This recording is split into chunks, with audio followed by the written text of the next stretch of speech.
Hello all, it is your boy, Alyx Man, and welcome to another wrestling video. This one is going to be quick. I just want your thoughts, your honest thoughts on a subject. That subject is Dave Meltzer's star rating system. Recently, he gave his very first 7-star rating. It went to, of course, you all must know, if you don't know, it went to a match from Kenny Omega and Kazuchika Okada.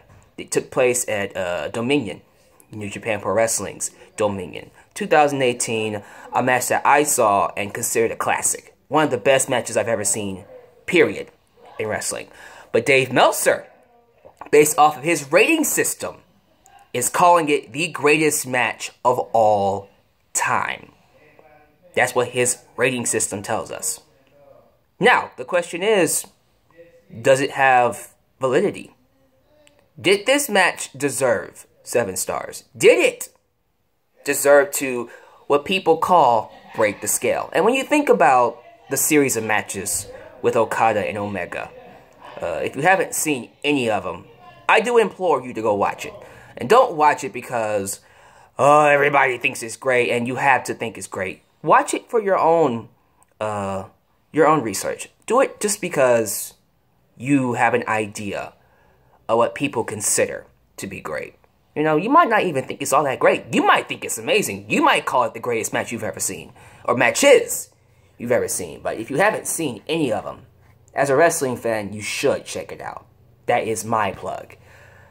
But regardless of how you feel about it, the conversation is about the rating system.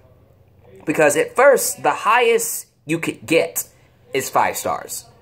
That was determined way before Okada and Omega had their matches. The highest you could get was 5 stars. And it wasn't until Omega and Okada that we started seeing 6 stars. 6.25 stars. To, 6.5, 6.75, and now 7 stars. I don't know. If you want my opinion on it, I personally feel like once you set the standard that, alright, this is the highest the scale goes. This means that you are one of the greatest matches in history. Might not necessarily be the greatest, because that depends on what people think. But this says you are one of the greatest. You represent what wrestling is. And to me, once you set that, it should stay that way. There's nothing wrong with comparing CM Punk and John Cena to Okada and Omega.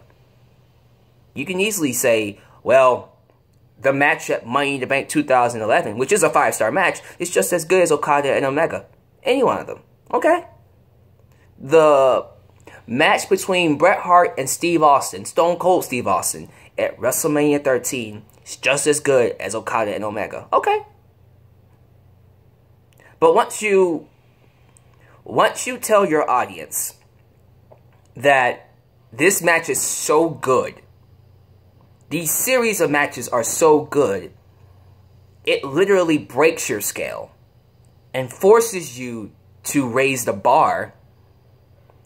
I don't know how that reflects on the rest of the matches we've seen. It's... I don't know how I feel about it, because quite frankly, a classic is a classic. Okada and Omega is a classic. Austin and Bret Hart is a classic. Taker and Shawn Michaels, both the Hell in a Cell and WrestleMania 25, are classic matches. I'm not the kind of person that believes a scale should be broken. You set your scale and you keep it. The highest on my scale, I have a scale myself here on this channel. The highest grade you can get is S rank. And by the way, if you don't get that, it's a Sonic the Hedgehog reference. The highest grade you can get on a Sonic the Hedgehog game is an S. The lowest is, well, it's an E, but I have F. So S to F. Or let me do it this way. S to F. And what? We have a match or a show That's better than a show I gave an S to. So what? I have to give it an S plus? Or 2 S's? Or triple S? No. I'm just gonna give it an S. I'm just gonna give it an S.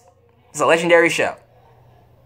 Or an A, if it's not as good as WrestleMania 17 or NXT TakeOver New Orleans. Because at the end of the day, it's how I feel about it. It's a legendary show.